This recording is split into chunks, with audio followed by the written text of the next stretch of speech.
యోగా చేయటం వల్ల, అందులో ప్రాణాయామం అనే ప్రక్రియ చేయటం వల్ల మీ లంగ్ కెపాసిటీ ఇంప్రూవ్ అవుతుంది అండ్ బ్రీతింగ్ ఎఫిషియన్సీ కూడా పెరుగుతుంది.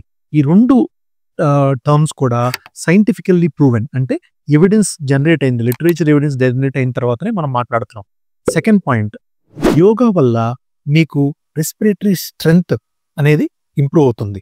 అండ్ డిసీజ్డ్ పేషెంట్స్లో, అంటే ఎవరికైతే ఎలర్జీ, ఆస్తమా ఇందులో ఉన్న పేషెంట్స్లో వాళ్ళు సఫిషియంట్ లంగ్ కెపాసిటీ ఉండదు. వాళ్ళల్లో లంగ్ కెపాసిటీ స్లోగా మెయింటైన్ చేసుకోవడానికి కానీ, slight increase in the capacity కానీ యోగా అనేది ఉపయోగపడుతుంది. ఈ విధంగా యోగా మీకు హెల్దీ పేషెంట్స్లోను అండ్ ఆల్రెడీ డిసీజ్ ప్రాబ్లం ఉన్న వాళ్ళలో, సిఓపిడి, ఆస్తమా ఉన్న వాళ్ళల్లో కూడా ఉపయోగపడుతుంది. ఈ రెండు కాకుండా యోగా వల్ల sleep quality and depth of the sleep and efficiency of the sleep, ఈ మూడు కూడా ఇంప్రూవ్ అవుతాయి.